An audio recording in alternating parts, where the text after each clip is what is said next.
Have you ever thought about the true value of your heritage? In this case, I'm specifically referring to the sand rock art that we often run into upon walking through the mountains of the Cederberg. What are these paintings and why are they so special? Who painted them and why? Did some random person just decide to combine a paint formula together and paint it there? Why that specific image? These are just some of the questions that we had to get answers for. Our family decided to combine our annual search for the unique spring flower spectacular on the African west coast with a guided tour by a sand rock art specialist, Mr. David van der Westhuizen. David is part of the Living Landscape project in Clanwilliam. Our first stop was 34 kilometers outside Clanwilliam on the Wuppertal Road over the spectacular tarred Pakhuis Pass. We chose to visit the Salmanslaagte site, which forms part of the Seville Rock Art Trail at the Traveller's Rest Farm. First of all, I would just like to say welcome to Salmanslaagte. Before I'm going to tell you anything what is happening here at Salmanslaagte, I would just like to give you a very brief introduction of rock art here in the Cederberg. Now the name Cederberg comes from our indigenous Clan William cedar tree, which is botanically known as Witringtonia cederbergensis. That's where the name Cederberg comes from. Now the Cederberg is approximately 90 kilometers long, 25 kilometers wide. The highest peak is what we call Sneeuwberg, which is 12 kilometers up from Wuppertal, 2028 meters, and that's usually where our snow falls in winter. There is actually snow on top of Sneeuwberg now. Where another indigenous flower grows, we call it a snow protea, which is a pure white flower, botanically known as Protea cryophylla. The word cryophylla just means fond of the cold, but it flowers in summer. So not a lot of people have seen the snow protea because in summer it gets extremely hot here in this area. It could go up to 48 degrees here. 48 degrees here. The work of the pre-colonial hunters and gatherers, but of course other images also was painted or engraved. If we go further north, we get what we call rock engravings done by the herders and farmers. Red and yellow was made from ochre, which is iron oxide. Black paint was made from charcoal or manganese, and the white paint was made from clay. We call it kaolin clay. Some people refer to it as China clay. Now the white paint does not last as long as the other colors does. Now what they did, they would grind the paint into a very fine powder by using what we call a lower grinding stone and an upper grinding stone. Then it will be mixed with anything which is available. It could be plant juice, animal fat, blood, to give the paint that necessary liquidity. Now that binder, being organic, decayed very quickly, while these inorganic pigments lasted for much longer to become the images we recognize as the paintings today. But in the sand society, there was usually male things and female things. Males, of course, was very strongly associated with the bow and arrow, and females with a digging stick. That's where the term we use today, hunter-gatherers, come from, because men hunted and female gathered. But another way how we differentiate between males and females in the art, if we look at these paintings here, these ones, this is how females was painted. Very big buttocks, bigger shaped legs. Men was painted much more thinner with calfy shaped legs. That is, of course, if there are no hunting equipment, no penis or breast visible in the art. But when we do site recording and site surveying, that's where we need to count all the images in a specific site. There will be paintings which we cannot tell if it is male or female. Such images we would record as indeterminate. But this is where Salmanslaagte starts. We have a very nice row of elephants.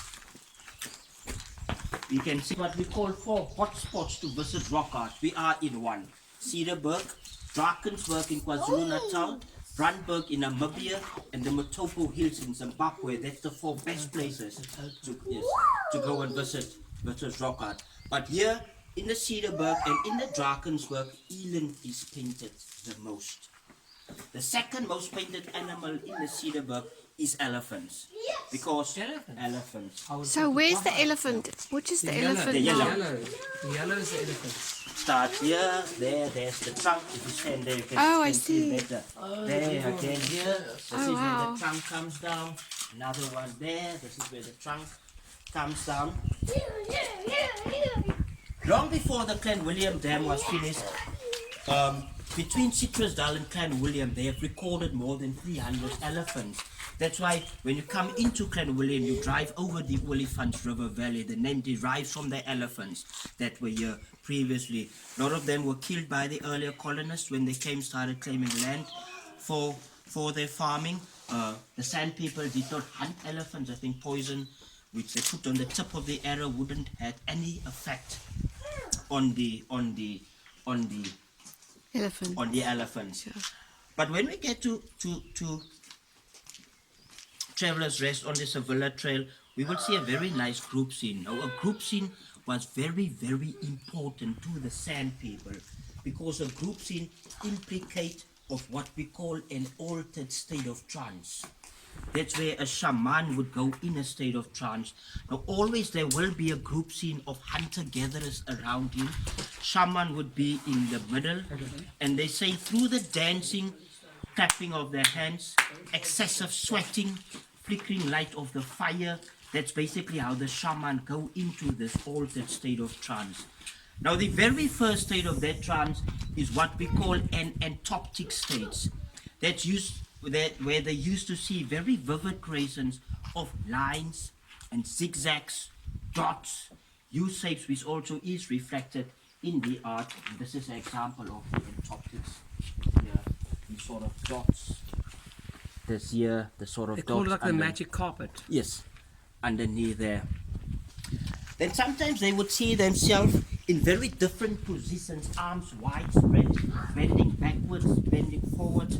Sometimes they would see themselves as what archaeologists call as a therianthrope, which just means painting of half human, half animal. And the very last state of that trance is where all the objects merge together. Now they say the energy boils in his stomach and his spirit will leave his body from behind his neck. Actually a state where they become unconscious. They say they feel like they are underwater or in the air, dying and then becoming alive again. And usually when the shaman come out of that altered state of trance, this is the type of drawings they will depict. Underneath this woman here, breast is visible here, we can see men. This is what we refer to as the hunting equipment. This is a hunting bag. Alex, this is the bags we used to make back at Living Landscape Project. Yes. And this is the very thin lines of leather tassels which hangs from the bag. Then they had what we call a quiver, made from the quiver tree, which falls under the Protea family, and that's where their arrows would go in. Now underneath here, much more smaller men, which is depicted. Some of them face right, some of them face left. A question that guests have asked me before: why does some paintings face left and why does some paintings face right? I never even thought of that. We don't know, to be honest. But of course, there's a lot of theories archaeologists have. Some of them said it could be. Jay, you mustn't go near the wall, please. Sorry. No problem. Some of them say it could be the direction. You're not allowed to touch the wall, mind. Why? Because otherwise you're going to damage the paintings. I'm not going to damage the painting. Yes, you will. He has a very nice theory in that book. He says that the word sinister from Latin, which means left, has negative complications, while the word dexterous, also from Latin, which means right, has more positive complications. So he has sort of concluded, if we look at this line of woman here, which clearly faces right, when paintings face left, it means earlier, and when paintings face right, it means later. So what he's saying is, this woman is sort of walking from the past into the future. Right there. Very nice eland we have here on this side. One is yellow. David, this is just to recap from here. How many elephants are we looking at? 4. I know there's 3, but is it 4. really 3? Because that might be 4. It's 4. So it is 4. So it's 1, 2, 3, and a 4th one. This is the trunk of the 4th one. That's the trunk of the fork, I got it. Mission painting. I got a mission painting. And then this yellow one over here. This yellow is eland. Painting Eland. Eland most of the time was painted in what we call biochrome colors, two colors. Where legs, face was painted in white. And as I've mentioned, the white paint does not last as long That's why you're as seeing a half picture. Yes. Because the white's gone. the white score. That is correct. We actually call it the torso, or we only see the torso of the eland. Comparing that to the Drakensberg, that's where we get what we call shaded polychrome eland. We actually have two rock art sites, which I know in the Cederberg, where we find shaded polychrome eland of three different colors. Now, eland was regarded as very sacred to the hunter-gatherers because eland will be used in initiation ceremonies. For a young boy to become a man, he must first try and kill his very first eland, which was extremely difficult because there's a lot of fat underneath the skin of an eland, and for poison arrow to get into the bloodstream was extremely difficult. But they say when a young boy managed to kill an eland, one hoof part of the eland will be cut off. The boy must sit. Then they would make the hoof prints of the eland all around that young boy. Now that's a sign that he will never forget the hoof prints of the eland. He sits with his hunting equipment like this, then he suddenly drops his bow and arrow. Now that's a sign how the eland will fall again in the near future. But can the five of you perhaps think of another reason why a young boy wants to kill an eland? Because the eland could have been replaced by hartebeest, kudu. Not necessarily he had to kill an eland to become a man. But why do you think he wants to kill an eland? Dominance, maybe? I think I read it was for marriage. You could only get married, you could only get a bride if you killed an eland. And that is sort of part of the answer. Yes. But the answer is eland is the largest antelope in southern Africa. And by killing an eland, that's a sign that the boy can and will provide for an extended family. Because after initiation, he can pick himself a wife. That's when it becomes. So that's a his man. proof of marriage. That is, yes. So, boys, you're gonna have to start doing your Let me thing. tell you something, Bare an hands, eland buddy. is formidable. Formidable. So stand next to one. No, we saw it in Makes a recycling. horse look We saw small. like the small, and then we just saw Ava's going to tell us We're something. going to come to that. Now, for a young lady, in her very first menstruation, she will be taken away from the living site. We will see a living site on the Seville trail, and then you can sort of compare it. This almost looks like a living site, but it's not a perfect living site, but we will see one. She will be taken away. They had these little windbreakers or huts they made from branches of trees. That's where she would be in during the day. And the elderly woman would perform the eland bull dance around the hut certain times of the day. They actually put on the skin of the eland and dance around the hut where the girl is in. And when she's finished menstruating, her body will be rubbed with anything which is available. It could be a mixture of honey. I don't even know cocoa plants. Yes. Do you know cocoa? Cocoa is one of the most medicinal plants in Fynbos. It's actually protected by Cambridge today. So a mixture of that, but they say the best thing to rub her body with is with eland fat. She can become fat like an eland. And when she's finished menstruating, that's when she becomes a woman. That's why eland played such an important role in the boy and the girl's first initiation ceremonies. It's okay, my baby. But there's a link between the boy and the girl's first initiation ceremonies, which have nothing to do with eland. Can the five of you perhaps think what the link was? The answer lies more to what the girl goes through. It's only one word. There's a link between the boy and the girl's first initiation ceremonies. Both of them does this. But the answer lies more to what the girl goes through. So the male will also do, the boy will also do that. But The boy will also do that, the girl will also do it. Okay. One word.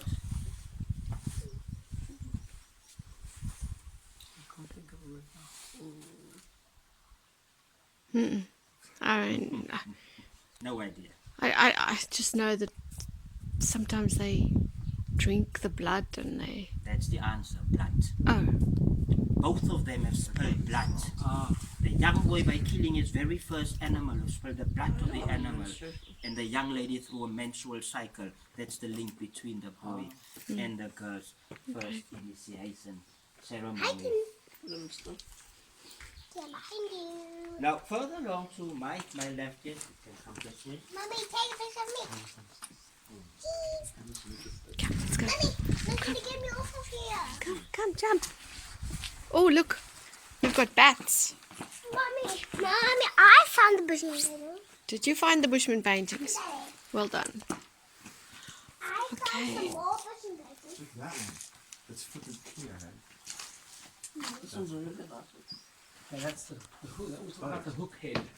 I presume it's hooked because the other part of the painting is vanished, or was it drawn as a hook? It was drawn as a hook. The face was painted in another color. And that's missing. That's why we just see the hooks now. That's correct. Now, this is also part of the trance. We call this elongated painting. They sometimes see themselves becoming very tall, sometimes very, very small. Very nice quagga zebras, which we see here. But this is very interesting here. They call this specific painting here the Phoenician ship. It does look like a ship. But it's not a ship. It's not a ship. It's not a ship. Oh, shucks. Sorry, Andrea. No problem. I think that's all. Oh, sorry.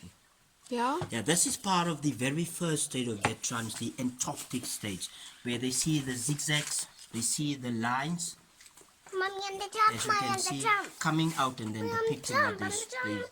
they saw. But in a lot of books that has been written, they refer to this specific painting here as the Phoenician ship. Now, there is an act that protects rock art, which is called the... There is an act that protects rock art, which is called the National Heritage Resources Act, Act number 25 of the year 1999, which basically asks us three things when we visit rock art sites. Is to never touch these paintings, especially in summer, your hands sweat a lot. Never make fire near these caves. We will get to one side where we'll see fire have been made in that cave. You can clearly will see what smoke does to the art. And never spill water on this. If you spill water on this, it becomes very nice and clear, and then you can take beautiful pictures. I think that's the three main or important reasons when visiting rock art sites. There's actually a very long list. Avoid those things. Yeah, you must not stir up dust. You're not allowed to park within 1 meter of such an archaeological site. And I think that's the three most important reasons when we visit rock art sites.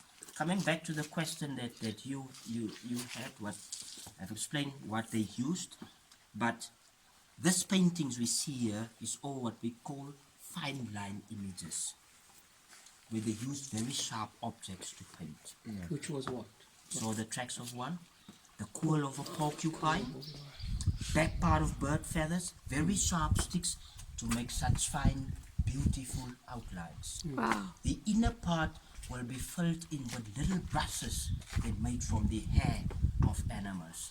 So that's what they use. That's why we refer to this as fine line images. All of these paintings we've seen.